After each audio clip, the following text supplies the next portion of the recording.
अगर तुम अपनी दुनिया को बदलना चाहते हो तो उसका सिर्फ एक तरीका है, अपनी नजर को बदलो। ये दुनिया तुम्हें वैसी नहीं दिखती है जैसी कि ये दुनिया है। ये दुनिया तुम्हें वैसी दिखती है जैसे तुम खुद हो। जिसकी नजर जैसी है उसके लिए ये दुनिया वैसी ही है। एक बार की बात है, एक बहुत बड़ा नेता एक साधु के छोटे से आश्रम में गया, क्योंकि उसने बहुत सुना था उस साधु के बारे में, और उसके मन में आया कि मैं एक बार जाकर के देखता हूं कि लोग इतनी तारीफ क्यों करते हैं उसकी। तो जब वो उस आश्रम में गया तो वहां पर एक छोटा सा कमरा था जहां पर एक कालीन बिछा हुआ था। वहां पर कुछ लोग बैठे हुए थे नीचे और साधु जी सामने बैठे हुए थे। कुछ सवाल जवाब चल रहा था। तो जैसे ही वो अंदर गया, वो अकेला नहीं था, उसके साथ में 4 बॉडीगार्ड्स भी थे, और उसको ये आदत थी कि जहां पर भी वो जाता था लोग अपनी जगह से खड़े हो जाते थे, उसकी तरफ देखते थे, हाथ जोड़ते थे, अपना सर झुकाते थे। लेकिन यहां पर ऐसा कुछ भी नहीं हुआ। साधु ने उसकी तरफ देखा तक नहीं, क्योंकि वो साधु किसी के सवाल का जवाब दे रहे थे। लेकिन नेता को इस बात पे गुस्सा आ गया। नेता को लगा कि ये मेरी बेइज्जती है। तो उस नेता ने साधु की बात को बीच में ही काटते हुए थोड़ा गुस्से से कहा, मैं आपसे कुछ कहना चाहता हूं। साधु ने उसकी तरफ देखा और बोले, आप थोड़ी देर रुकिए, पहले मैं इनके सवाल का जवाब दे लूं, उसके बाद में मैं आपसे बात करूंगा। तब तक अगर आप चाहें तो आप बैठ सकते हैं। बस साधु का इतना कहने की देर थी। नेता का चेहरा गुस्से से लाल हो गया और फिर उसने अपना सारा गुस्सा उस साधु के ऊपर निकाल दिया। अभी तक वो नेता बहुत ही तमीज से बात कर रहा था, यानी कि आप कह करके बात कर रहा था। अब वो तू तड़ाक पे उतर आया। नेता ने उस साधु को कहा, तुझे पता भी है मैं कौन हूं और तू किससे बात कर रहा है? साधु ने उसकी तरफ देखा और कहा, मुझे इससे कोई फर्क नहीं पड़ता कि आप कौन हैं, लेकिन आप जो कोई भी हैं, अगर आप चाहते हैं कि मैं आपके सवाल का जवाब दूं या आपसे बात करूं तो आपको कुछ देर रुकना होगा। और साधु के ये कहते ही नेता गुस्से से पागल हो गया और वहीं सबके सामने चीखने चिल्लाने लग गया, अब मैं तुझे तेरी असली औकात दिखाऊंगा। तूने मुझसे पंगा लेकर के ठीक नहीं किया है। तुझे पता भी है मैं तेरे बारे में क्या सोचता हूं। साधु ने फिर से उसकी तरफ देखा और बड़े ही प्रेम से कहा कि मुझे इससे कोई फर्क नहीं पड़ता है कि आप मेरे बारे में क्या सोचते हैं।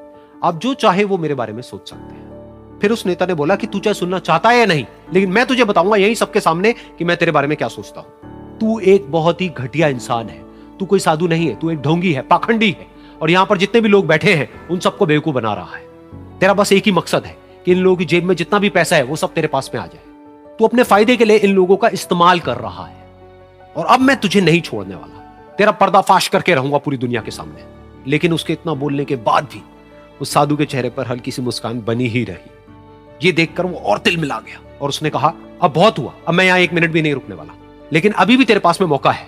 अगर मुझसे माफी मांगनी है या मुझसे कुछ कहना है तो कह सकता है। इतना सब होने के बाद भी साधु बिल्कुल शांत था और उनके चेहरे पर एक मुस्कान थी। उन्होंने अपनी आंखें बंद कर ली। फिर साधु ने अपनी आंखें खोली, हाथ जोड़े और कहा कि मुझे आपसे कोई गिला शिकवा नहीं है। मेरे मन में आपके लिए कोई भी गलत ख्याल नहीं है। जो भी आपने मेरे बारे में कहा वो आपकी अपनी सोच थी, तो मुझे आप में कोई भी बुराई नजर नहीं आती है। मुझे आप एक बहुत ही भले इंसान लगते हैं। और साधु के इतना कहते ही नेताजी का दिमाग 7वें आसमान पर पहुंच गया।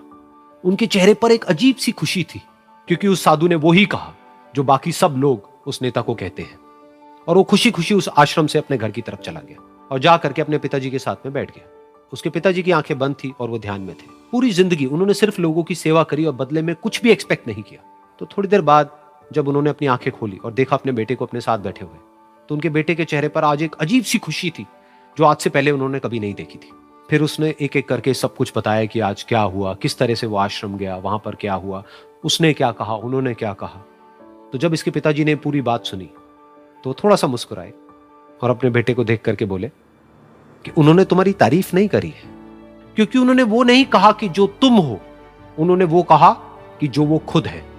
और तुमने जो भी कुछ उनको कहा वो नहीं कहा कि जो वो है, बल्कि तुमने वो कहा जो तुम खुद हो।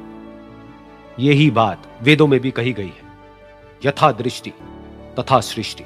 ये दुनिया तुम्हें वैसी नहीं दिखती है जैसी कि ये दुनिया है। ये दुनिया तुम्हें वैसी दिखती है जैसे तुम खुद हो। जिसकी नजर जैसी है उसके लिए ये दुनिया वैसी ही है। तो अगर तुम अपनी दुनिया को बदलना चाहते हो तो उसका सिर्फ एक तरीका है, अपनी नजर को बदलो। इस दुनिया में बहुत सी भाषाएं बोली जाती है। इन सारी भाषाओं में सबसे मीठी भाषा होती है मतलब की भाषा। अगर आपसे कोई बहुत मीठा बोलने लगा ना, समझिए कि कहीं ना कहीं मतलब छुपा है। मतलब की भाषा बहुत होगी यहाँ पे। लेकिन ये ज़ुबान जो है ना आजकल बहुत खतरनाक हो गया।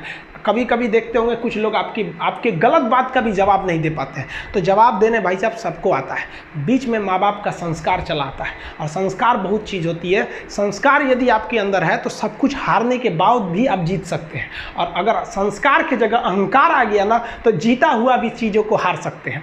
कमज़ोर व्यक्ति ही दूसरे काम का बदला लेता है, लेकिन जो ताकतवर होता है वो माफ़ कर देता है। लेकिन जो बुद्धिमान व्यक्ति होता है वो इग्नोर कर देता है, नज़रअंदाज कर देता है और बच के निकल जाता है। क्योंकि अगर कोई व्यक्ति आपको पहली बार धोखा दिया तो इसमें उस व्यक्ति का गलती है, लेकिन वही व्यक्ति अगर दोबारा धोखा दिया तो इसमें आपकी गलती है। सबसे समझदार होके चलिए और मिजाज में कुछ सख्ती भी रखिए। लोग पी जाते अगर समंदर खारा नहीं होता तो थोड़ा सा सख्ती भी बना के रखना चाहिए। इस दुनिया के कुछ दस्तूर हैं, आप किसी के लिए कितनी भी भलाई कर दे वो याद नहीं रखेगा, ये दुनिया का दस्तूर है।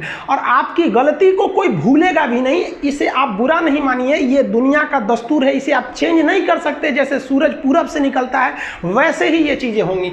लेकिन हम आपसे कहते हैं, आप दुनिया में आज कई लोग होते हैं दूसरे को लगते हैं सिखाने, आप क्यों दूसरे को बार बार ज्ञान देने लगते हैं, आप अपने आप को क्यों ज्ञानी समझने लगते हैं। दूसरे को सुधारने की कोशिश मत कीजिए, बल्कि खुद सुधरिए। आपके सुधरने से हो सके कि पृथ्वी से एक बुरा इंसान सुधर जाए। आप समाज में जहां भी रहेंगे तो आपके पास बहुत सारे लोग आएंगे, कुछ गलतियां भी करेंगे, कुछ अच्छा काम भी करेंगे। जब भी किसी की प्रशंसा कीजिए तो पूरी महफिल में कीजिए कि यह व्यक्ति ने अच्छा काम किया।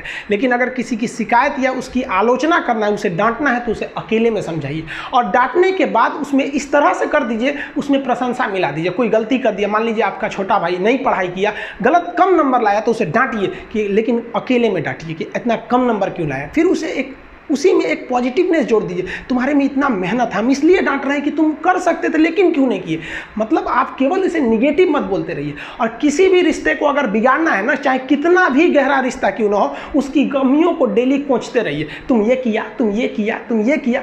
यार दुनिया का कोई रिश्ता चौपट हो जाएगा, गलतियाँ सबसे हो जाती हैं, लेकिन दोबारा गलती नहीं होना चाहिए। जब भी किसी की आलोचना करिए तो उसमें एक छोटी सी प्रशंसा जोड़कर ही उस आलोचना को खत्म कीजिए कि शुरुआत तो डांटने से किए थे, बाद में उसका हौसला बढ़ा के हंसी मजाक में उसे निकाल दीजिए। बीच बीच में उसे फिर एहसास दिलाइए, लेकिन बार बार कमियों को